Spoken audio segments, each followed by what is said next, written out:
ती वास्तू बांधायची असल्यामुळं त्याच्या पायासाठी ते उकरायला चालू केलं आणि त्यावेळेला 6 फूट खोलीवर ॲश मिक्स्ड विथ अर्थ असं ते कुलाब्याच्या तिथं म्हणजे त्यांना राख अस्थि रक्षा मिळाल्या.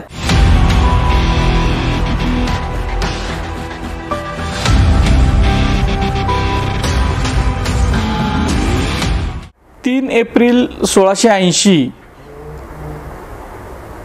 शिवाजी महाराजांचं रायगड किल्ल्यावरील त्यांच्या राजवाड्यामध्ये निधन झालं. रायगड किल्ल्यावरच त्यांचे अंत्यसंस्कार झाले आणि त्याच ठिकाणी शिवछत्रपतींची समाधी बांधली गेली. शिवाजी महाराजांच्या नंतर आपल्याला सगळ्यांना इतिहास माहीत आहे की शंभूराजांची राजवट आली. त्यानंतर 1690मध्ये 89-90मध्ये रायगड किल्ला हा मोगलांनी जिंकून घेतला आणि त्याचं नामकरण इस्लामगड केलं. त्यानंतर 1690 पासून ते 1733 पर्यंत हा दुर्ग म्हणजे ज्या किल्ल्यावर शिवाजी महाराजांचा राज्याभिषेक झाला, शिवाजी महाराजांचं निधन झालं, संभाजी महाराजांचा राज्याभिषेक झाला, असा महत्त्वाचा किल्ला, मराठ्यांच्या राजधानीचा किल्ला, हा 33 वर्ष हा मोगलांच्या ताब्यात होता. म्हणजे 1707 पर्यंत तो थेट दिल्लीच्या सत्तेखाली म्हणजे औरंगजेबाच्या ताब्यात, आणि औरंगजेबाच्या निधनानंतर तो किल्ला सिद्दी जे आहेत जंजिऱ्याचे, त्या जंजिरेकर सिद्दी हाबशांच्या ताब्यात गेला आणि परत मराठ्यांच्या ताब्यात तो किल्ला येण्यासाठी 1733 साल उजडावं लागलं. फत्तेसिंह भोसले, पहिले बाजीराव, पिलाजी जाधव आणि बाकीच्या सगळ्या मंडळी ही जी सगळी होती यांनी तो किल्ला जिंकून घेतला आणि तख्ताचा गड मराठ्यांच्या त्यावेळेला ताब्यात आला. 1733 पासून ते 1818 पर्यंत शिवाजी महाराजांच्या ह्या ज्या समाधीचा उल्लेख आपल्याला मिळत नाही. पहिला उल्लेख, लिखित उल्लेख शिवाजी महाराजांच्या सिंहासनाची व्यवस्थेचे कागदपत्र हे शाहू दप्तरामध्ये आपल्याला मिळतात, पुण्याच्या पुरालेखागारामध्ये आहेत. पण शिवाजी महाराजांच्या समाधीचा एका शब्दाचा, एका ओळीचा सुद्धा उल्लेख आपल्याला इतिहासाच्या कागदपत्रात मिळत नाही. तो थेट मिळतो 10 मे 1818ला कर्नल प्रॉथर नावाचा इंग्रज अधिकारी, ज्याने दुसऱ्या बाजीरावाच्याकडून हा किल्ला जिंकून घेतला, त्या कर्नल प्रॉथर ज्या वेळेला रायगड किल्ल्यावर गेला त्यावेळेला त्यानं रायगड किल्ल्याचा एक नकाशा तयार करून घेतलेला होता.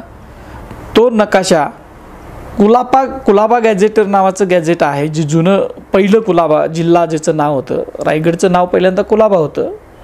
अंतुले साहेबांनी, AR अंतुले साहेबांनी त्या जिल्ह्याचं नाव रायगड केलं.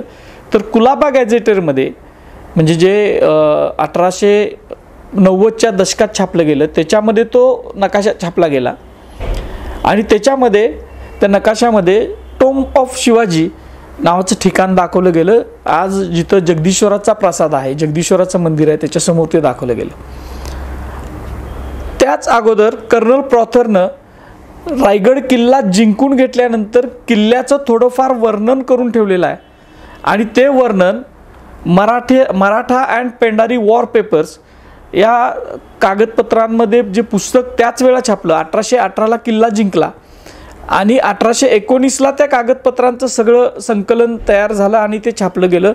त्याच्यामध्ये कर्नल प्रॉथरनं रायगड किल्ल्याचं जे वर्णन करून ठेवलं, त्या किल्ल्याच्या वर्णनामध्ये पहिला लिखित स्वरूपातला शिवाजी महाराजांचा उल्लेख त्यानं करून ठेवला आहे आणि त्यानं असं म्हटलं त्याच्यामध्ये की शिवाजी हा किल्ला आणि यावरच्या सगळ्या वास्तू ज्या आहेत त्या इथल्या राज्यकर्त्यांच्या दुर्लक्षामुळं ह्या मुळात पडलेल्या आहेत अगोदरच किंवा पडायच्या बेतात आलेल्या आहेत आणि शिवाजी महाराज ज्यांनी स्वराज्याची स्थापना केली म्हणजे मराठा एम्पायरची स्थापना केली, अशा शिवाजी महाराजांची समाधी ही त्या एका महादेव मंदिराच्या समोर आहे आणि ती सुद्धा दुर्लक्षित अवस्थेत आहे, असा हा पहिला उल्लेख. शिवाजी महाराजांच्या निधनानंतर शिवाजी महाराजांची ती समाधी आत्ताचे जे काही संशोधक काही लोकांनी मध्ये हे केलं होतं 70च्या दशकामध्ये सुद्धा, 1970च्या दशकामध्ये सुद्धा आणि त्यानंतर सुद्धा 2000 सालानंतर शिवाजी महाराजांची जी अष्टकोनी चौथरा आहे ती समाधी शिवछत्रपतींची नसून ही तो एक अष्टकोनी स्तंभाचा पाया आहे अशी मांडणी केलेली होती. पण कर्नल प्रॉथरनं काढलेल्या नकाशामध्ये जे स्थान दाखवलेलं आहे ते स्थान आणि 1818चा त्यानं केलेला स्वतः तो आय विटनेस आहे, हे सगळं स्वतः किल्ला बघितलेला आहे, तो वरिष्ठ उच्च लष्करी अधिकारी आहे आणि त्यावेळेचे इंग्रज अधिकारी नोंद करण्याच्या बाबतीत खूप काटेकर होते हे आपल्याला लक्षात येतं. आणि अशा इंग्रज अधिकाऱ्यानं तो शिवाजी महाराजांच्या समाधीचा उल्लेख करून ठेवलेला आहे. त्यामुळं आत्ताची जी अष्टकोनी चौथऱ्यावर जी समाधी उभी आहे ती समाधी शककर्ते शिवाजी महाराजांची आहे, याबद्दल कोणतंही दुमत असायचं कारण नाही. आता ही समाधी जी होती ती 1818 नंतर परत इंग्रजांचं जे धोरण होतं की मराठ्यांच्या किल्ल्याच्या आश्रयामुळं राज्य निर्माण झालं आणि हे जर दुर्गम दुर्ग आपण तसेच राहते त्याच्या वस्तीस्थानं जर ठेवलीत तर त्यातून त्यांना परत प्रेरणा मिळू शकते आणि परत नव्यानं जिंकून घ्यायचे झाले तर जर सक्षम राज्यकर्ते आले तर आणि त्या किल्ल्यांवर जर तोफांची चांगल्या आधुनिक तोफांची जर त्यांनी डेप्युटेशन केलं तर उंचावरचं ठिकाण आपल्याला जिंकणं खूप अवघड जाईल आणि जी काही ही हिली कंट्री आहे, हे सगळा डोंगराळ मुलूक, हा दुर्गम मुलूक आणि किल्ल्याने भरलेला मुलूक आपल्या हातात कदापि येणार नाही. म्हणून इंग्रजांनी महाराष्ट्रातल्या बहुतांशी किल्ले जे त्यांनी जिंकले ते किल्ले त्यांनी निर्मनुष्य केले, त्या किल्ल्यावर त्यांनी वस्ती करायला बंदी घातली, त्या किल्ल्याच्या वाटा तोडून टाकल्या, दुर्गम केल्या सुरुंग लावून आणि त्यामुळं किल्ले ओस पडले. रायगडचं सुद्धा तेच झालं. 10 मे 1818 पासून जे काही इंग्रज सैन्य तिथं 5-6 दिवस, आठवडाभर, महिनाभर राहिला असेल, त्यानंतर जो किल्ला तो ओस पडला त्यानंतर सलग जेम्स डग्लस नावाचा एक इंग्रज अधिकारी त्यावेळेला गेला आहे, तो 80च्या दशकात गेला. त्या अगोदर महात्मा फुले हे रायगड किल्ल्यावर गेले, त्यांनी एक पोवाडा रचला आणि त्या समाधीची पूजा केली. असे काही संदर्भ आपल्याला दीनबंधू नावाचं जे वर्तमानपत्र निघत होतं त्या वर्तमानपत्रातून आपल्याला मिळतात आणि ते त्यावेळीची वर्तमानपत्र आहेत, त्यातून आपल्याला ते संदर्भ मिळतात. आणि महात्मा ज्योतिबा फुलेंनी जाऊन तिथं पूजा केली आणि पुन्हा एकदा शिवाजी महाराजांच्या ह्या स्मारकाच्या जीर्णोद्धाराची चळवळची सुरुवात झाली. म्हणजे त्याच्यामध्ये जेम्स डग्लसनं त्यावेळेच्या तत्कालीन वर्तमानपत्रामध्ये लेख लिहिला आणि तो त्यानंतर उजेडात सगळीकडं प्रकाश पडला आणि मग त्याच्या मीटिंग झाल्या, पुण्यामध्ये हिराबागेत मीटिंग झाल्या. कोल्हापूरचे जे छत्रपती होते त्यावेळेला मायनर होते, पण राजश्री शाहू महाराजांचे जे पिताजी होते आबासाहेब घाडगे ते रिजंट होते आणि ते करवीर दरबारनं त्यावेळेला इंजिनियर्स पाठवले आणि इंजिनियर त्यावेळेला पाठवून त्यांनी समाधीच्या जीर्णोद्धाराचा प्लॅन तयार केला. आणि मग त्याच्यानंतर मग आपल्याला माहीत आहे की ही जी सगळी घडामोड आहे ही 1895 पासून सुरू झाली. 85 पासून बातम्या आणि हे यायला लागली, चळवळ संघटित व्हायला लागली आणि 1895 पासून या चळवळीला जोर मिळाला. त्याच्यामध्ये बाळ गंगाधर टिळकांनी पुढाकार घेतला, स्मारक समिती स्थापन झाली, समाधीसाठी निधी गोळा करायची सुरुवात झाली. सयाजीराव महाराजांनी बडोद्याच्या त्यावेळेला ह्या समितीला 1000 रुपयाची उदार देणगी दिली होती, त्याची कागदपत्र उपलब्ध आहेत. शाहू महाराजांनी 10,000 रुपये त्या समितीला दिली होती, त्याची कागदपत्र उपलब्ध आहेत. पण ही चळवळ 1922 पर्यंत ज्यांच्या ताब्यात होती ते ज्याचं नेतृत्व लोकमान्य टिळक आणि काही मंडळी करत होती, पण त्यांच्या हातून काही हे समाधीचा जीर्णोद्धार झाला नाही आणि टिळकांचं निधन झालं. पण या दरम्यान इंग्रज जे अधिकारी होते म्हणजे त्याच्यामध्ये फॉरेस्ट नावाचे इंग्रज अधिकारी आहेत, त्याच्यामध्ये लॉंगर्स नावाचे इंग्रज अधिकारी आहेत. या सगळ्या इंग्रज अधिकाऱ्यांनी त्या समाधीची चांगल्या पद्धतीनं उत्कृष्ट पद्धतीनं देखभाल केलेली होती याचे पुरावे आपल्याला सरकारी दप्तरामध्ये मिळतात. त्यांची पत्रं आहेत, त्यांनी जाऊन आराखडे तयार केलेले उपलब्ध आहेत, त्यांनी त्याचे नकाशे केलेले उपलब्ध आहेत. हे सगळे तुम्ही हे एक पुस्तक आहे शिवाजी महाराजांच्या त्रिशताब्दी ज्या वेळेला झाली, स्मृतिशताब्दी वर्ष झालं त्यावेळेला British attitudes towards Shivaji memorial नावाचं पुस्तक काढलेलं आहे, जे महाराष्ट्राच्या पुरालेखागाराचे जे अधिकारी आहेत त्यांनी संपादित केलं आहे. त्यांच्याकडची जी कागदपत्रं आहेत महाराष्ट्रामध्ये पुरालेखागारांनी, त्याच्यामध्ये ह्या सगळ्या गोष्टी आलेल्या आहेत की कशा पद्धतीनं इंग्रज अधिकाऱ्यांनी त्या ठिकाणी ती समाधीची देखभाल केली. खूप कमी पैशाची तरतूद होती, पण तसं असलं तरी ती समाधीच एवढी दणकट आणि मजबूत होती, खालचा तो अष्टकोनी चौतरा, की त्याच्यावरचं जे काय हे आहे म्हणजे बांधकाम आहे, स्टोन मेसनरीचं बांधकाम, ते इंटॅक्ट ठेवायला त्याला जास्त खर्च नव्हता, पण खूप चांगल्या पद्धतीने ती जतन करून ठेवली होती. म्हणजे 1895 पासून इंग्रजांनीच ती समाधी चांगल्या पद्धतीनं अष्टकोनीची जतन केलेली होती. पण 1926ला ही जी पैसे गोळा केलेले होते त्या शिवाजी रायगड स्मारक समिती त्याचं नाव आहे, त्या समितीनं इंग्रजांचं पत्र त्यांना गेलं आहे. ते सगळी कागदपत्र तुम्ही बघा, ते पुस्तकामध्ये ही सगळी कागदपत्र आहेत. इंग्रजांचं पत्र गेलं की तुम्ही शिवसमाधीचा जीर्णोद्धार करणार आहात म्हणून पैसे गोळा केलेले आहेत आणि त्यासाठी लोकांचा आमच्यावर दबाव येतोय. म्हणजे त्या जे फॉरेस्ट खातं होतं ब्रिटिशांचं आणि आर्किओलॉजीचं खातं होतं त्या खात्याला दबाव, म्हणजे त्याला PWDचं खातं, आर्किओलॉजी नाही सॉरी, PWDवर, त्या कुलाबा PWDच्या ह्यांच्यावर आणि इंग्रजांच्यावर दबाव यायला लागला की तुम्ही शिवाजी महाराजांचे, कारण वर्तमानपत्रातून हे सगळं परत चालू होतं, शिवछत्रपतींच्या समाधीचं स्मारक जे आहे ते आपण त्याचा जीर्णोद्धार केला पाहिजे वगैरे, अशा सगळ्या गोष्टी होत्या. मग शेवटी या समितीनं बाकीचे हे जे काय मोठ्या मोठ्या लोकांच्याकडनं पैसे गोळा केलेले होते ते सगळे, ती बँक एक होती ती बुडाली आणि ते पैसे सगळे त्या बँकेत बुडाले म्हणून सांगितलं गेलं.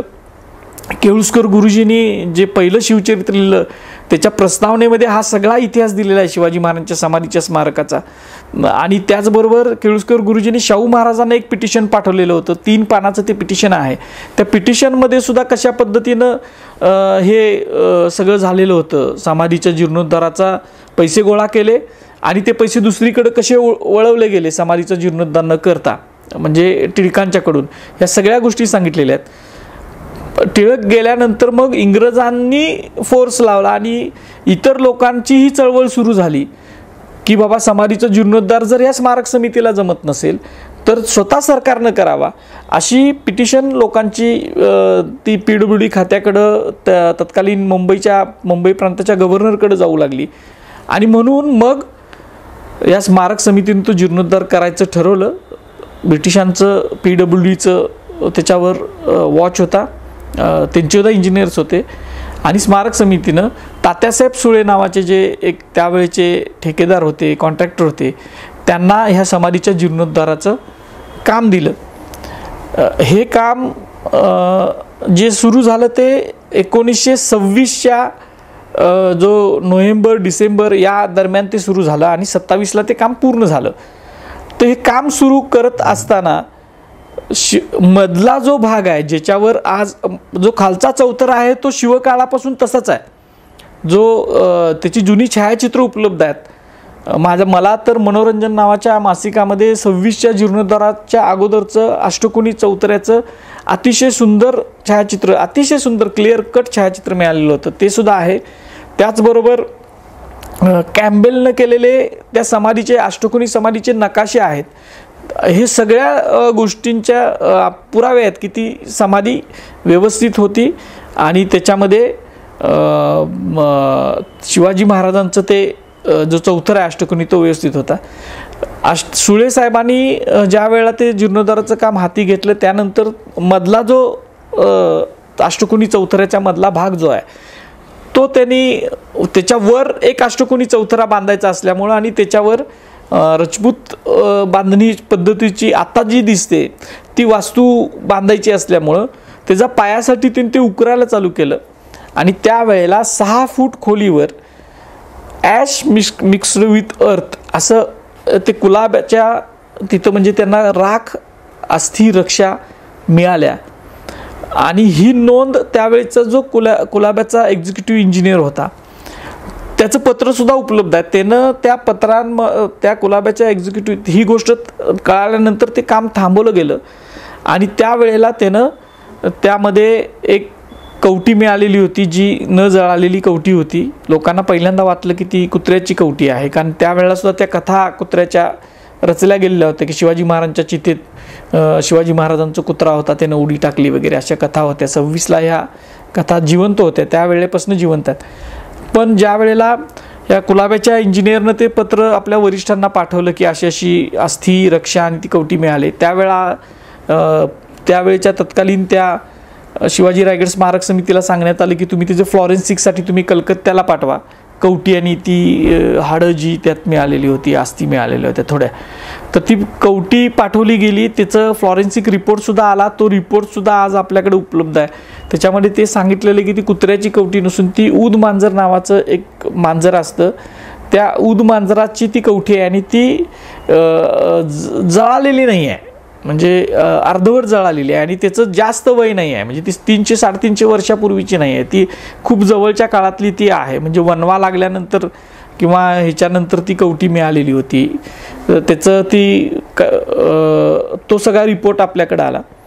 पण तिथं जी अस्थि रक्षा मिळाली शिवाजी महाराजांची त्यावेळेला तिथं उपस्थित असणाऱ्या सुळे होते, त्यानंतर वडके म्हणून रायगड स्मारक समितीची मंडळी होती, ह्या दोघा जणांनी त्यातल्या आणि काही उपस्थित असणारी लोकांनी त्या अस्थि रक्षा शिवाजी महाराजांची आठवण पवित्र आपल्याकडे राहावी म्हणून त्यातला काही अंश स्वतःकडे घेऊन ठेवला. मी स्वतः महाडमध्ये वडकेंच्याकडे असणाऱ्या अस्थि रक्षा मी स्वतः बघितलेल्या आहेत 1999 मध्ये. त्याची छायाचित्र माझ्याकडे आहेत, म्हणजे मी बघताना सुद्धा आहेत. आणि वडके साहेब बसलेत आणि त्यांनी चांदीच्या पेटीमध्ये ठेवली, सगळ्यांना दाखवायचे, मीच काय अनेक लोकांनी ते बघितलेलं आहे. तो ठेवा तिथं होता. सुळेंच्याकडची जी अस्थि रक्षा होती ती अस्थि रक्षा नेमकी कुठं गेली याचा ट्रेस माझ्या संशोधनातून मला अजूनही लागलेला नाही. काही लोक म्हणतात की त्यांच्या घरावर धाड पडली, ब्रिटिश काळामध्ये ते स्वातंत्र्य चळवळीत सामील होते वगैरे वगैरे, आणि त्यानंतर ती कुठंतरी गेली, म्हणजे मिसप्लेस झाली असं म्हटलं जातं. त्याचा शोध अजून कुणीतरी शिवप्रेमीने घ्यावा सुळेंच्याकडच्या अस्थि रक्षेच्या. पण वडके साहेबांच्याकडे जी अस्थि रक्षा आलेल्या तो जो त्यातला समाधीतला अंश आलेला होता त्यातला काही भाग हा त्यांनी 2 व्यक्तींना दिला, त्याचे पुरावे आहेत. म्हणजे एक दिला त्यांनी गोनी दांडेकरांना.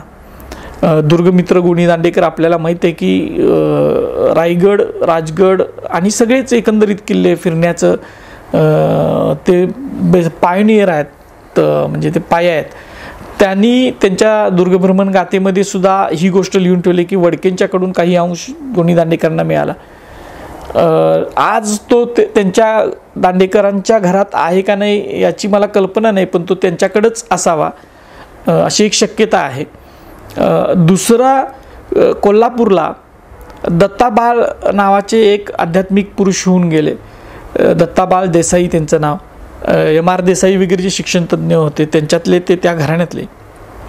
तर त्या दत्ताबाळांनी ते ज्या वेळेला रायगड किल्ल्याला गेलेले होते त्यावेळेला त्यांना असं समजलं की महादेवशेठ हे जे काय वडके आहेत त्यांच्याकडं अस्थी आहेत.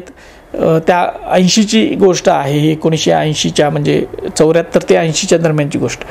तर त्यावेळेला त्यांनी ते गेले त्या वडकेंच्याकडं महाडमध्ये. दत्ताबाळांनी त्यांच्याकडनं थोडासा तो अस्थीचा, त्यांच्याकडे जी अस्थी होती, अस्थिरक्षा होत्या त्यातला थोडासा भाग त्यांनी मिळवला. त्यांनी तो दिला सुद्धा, कारण त्यांचा प्रभाव लक्षात घेऊन वडकेंनी. आणि मग त्याची कोल्हापूरमध्ये मिरवणूक काढली आणि तो प्रणव मंदिर नावाचं आज आपल्या कोल्हापूरमध्ये एक ठिकाण आहे त्या ठिकाणी तो ठेवलेला होता. तर तो आता तिथं आहे का नाही हा सुद्धा तपासाचा विषय आहे. पण त्यावेळीची वर्तमानपत्र ज्यावेळेला आपण सगळी बघतो त्यावेळेला हे सगळं लक्षात येतं. आणि त्याच वेळेला पुन्हा ती अस्थिरक्षा शिवाजी महाराजांच्या आहेत का नाहीत हा वाद वर्तमानपत्रातनं खेळला गेला. काही लोक म्हटले की ती शिवाजी महाराजांच्या नाही आहेत, कोण म्हटले की आहेत वगैरे ते, असा तो सगळा विषय झाला.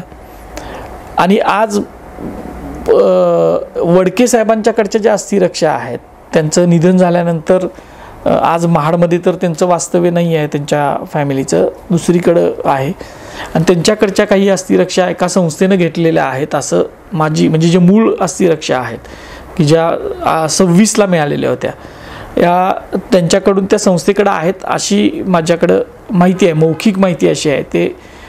तो एक विषय आहे.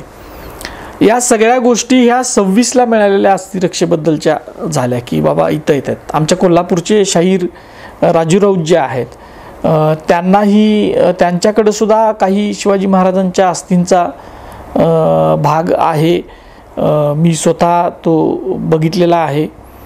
पण त्यातल्या काही भाग त्यांनी मानस सरोवरामध्ये अर्पण केला असं ते स्वतः सांगतात. त्यांच्या पत्नी गेल्या होत्या आणि त्यांनी तो अर्पण केला असं सांगतात. त्याच्यानंतर काय मी तो बघितलेला नाही, पण त्यांच्याकडे सुद्धा होत्या अस्थी आणि शिवाजी महाराजांच्या ज्या 26ला मिळालेल्या होत्या.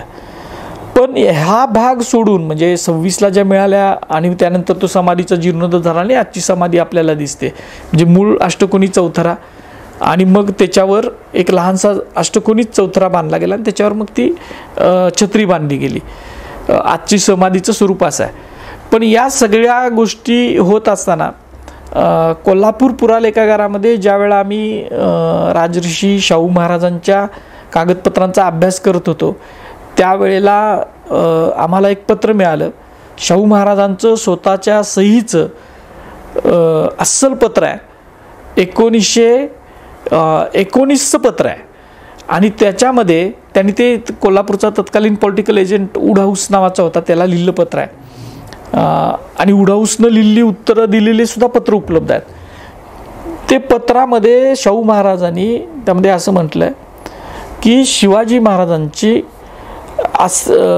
जी पवित्र अस्थी आहेत आणि राख आहे ती आणि महाराणी ताराबाईंची रक्षा ह्या दोन्ही माझ्याकडं घराण्यात आहेत.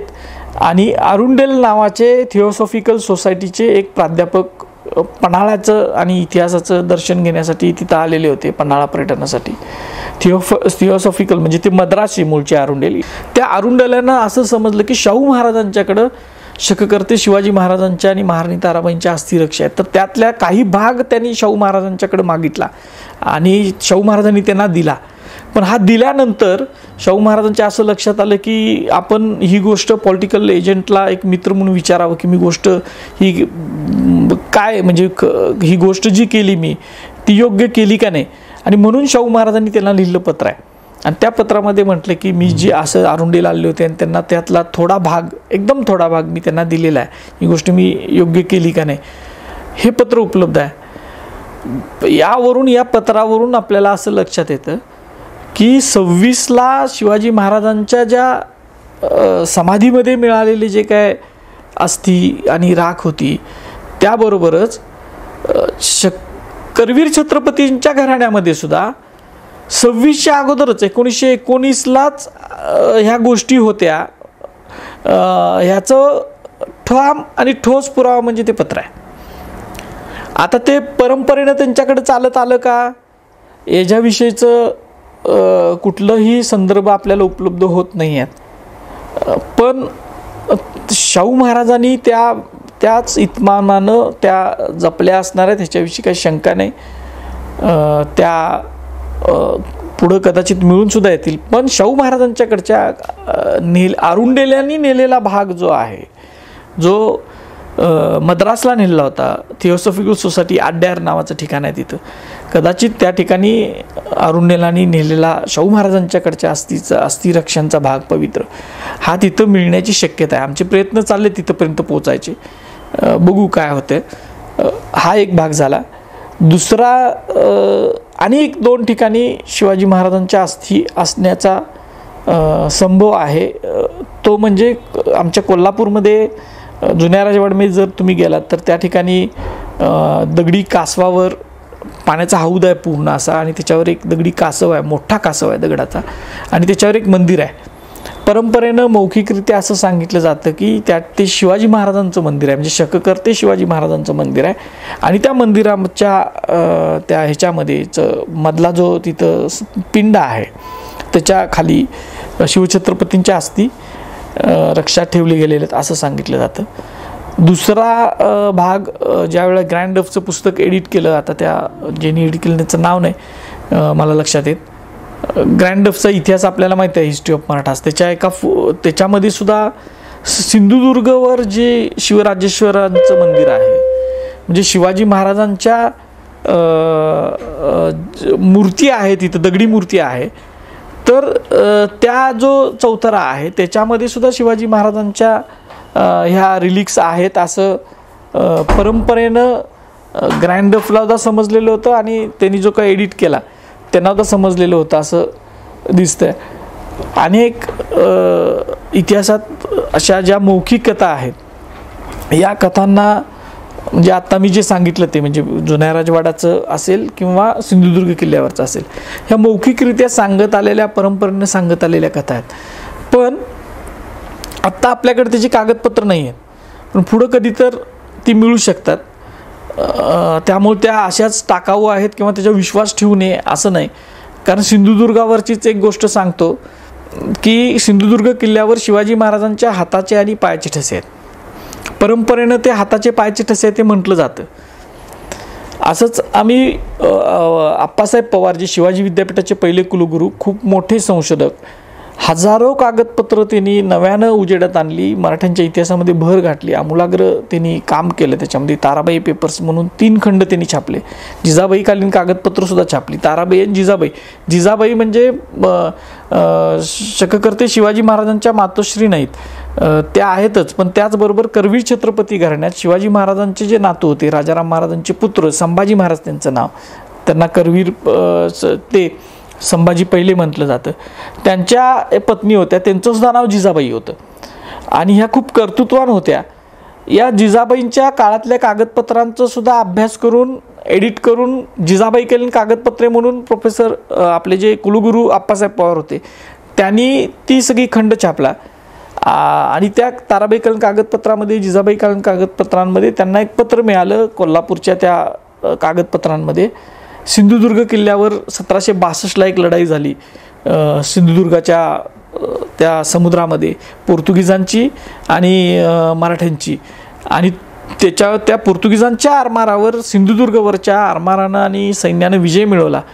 म्हणून करवीर जिजाबाईंनी तिथला जो सुभेदार होता, त्या सुभेदारांना येसाजी शिंदे ते त्यावेळेला तिथं हे गेले होते सिंधुदुर्गवर, किल्लेदार आणि सुभेदार म्हणून, तर यांना लिहिलेलं त्यावेळेचं पत्र आहे. आणि त्याच्यामध्ये त्यांनी असं म्हटलं की सिंधुदुर्गाच्या तटबंदीवर शिवाजी महाराज सिंधुदुर्गाच्या तटबंदीवर तीर्थरूप स्वामींचा हात आहे असं म्हटलं. तटबंदीवर नाही, तीर्थरूप स्वामींचा हात आहे, त्याच्यावर कोणाडे बांधावेत असं पत्र आहे. फक्त आप्पासाहेबांना त्याच्यात ते क्लिक झालं नसावं म्हणून त्यांनी हाताच्या ठिकाणी प्रश्नचिन्ह करून ठेवलं. पण ज्यावेळा आमच्या लक्षात आलं की हात म्हणजे आणि कोणाडे बांधले म्हणजे आज जो सिंधुदुर्ग किल्ल्यावर हाताचा जो चिन्ह आहे आणि पायाचं जे चिन्ह आहे शिवाजी महाराजांचे तटबंदीच्या चुन्यामध्ये उमटवलेलं होतं, त्याच्यावर ते कोणाडे जे बांधले ते करवीर जिजाबाईंच्या काळात बांधले, त्याचा उल्लेख असणारं ते पत्र आहे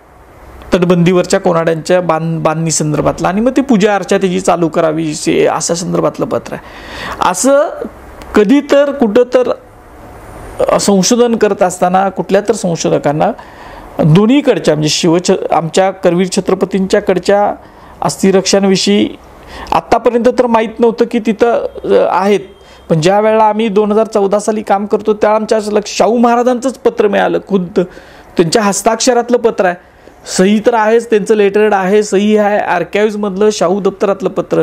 त्यामुळं आपल्याला समजलं की करवीर छत्रपती घराण्यात सुद्धा शिवाजी महाराजांच्या अस्थिरक्षा आणि महाराणी ताराबाईंच्या अस्थिरक्षा आहेत. तसंच या सिंधुदुर्गवरच्या आणि करवीर छत्रपतींचे ते कासवच्या पाठीवरचे जे मंदिर आहे तिथल्याबद्दल पुरावे मिळू शकतात. त्यामुळं आपण त्याच्याकडं सुद्धा पुढं संशोधनाच्या नजरेनं पाहिलं पाहिजे. असा हा सगळा प्रवास आहे शिवाजी महाराजांच्या जी पवित्र गोष्ट आहे त्या सगळ्या गोष्टीचा. आपल्यासाठी शिवाजी महाराजांच्या सगळ्याच गोष्टी मौल्यवान आहेत. त्यामुळं समाधीमध्ये तर त्यांचं ते अस्तित्व आहेच, पण समाधीच्या बाहेर सुद्धा इतक्या ठिकाणी त्यांचं अस्तित्व, शिवाजी महाराजांच्या अस्थी आणि पवित्र त्यांची जी राख आहे त्याच्यामधनं आहे. हा सगळा इतिहास आहे या अस्थी आणि रक्षेचा.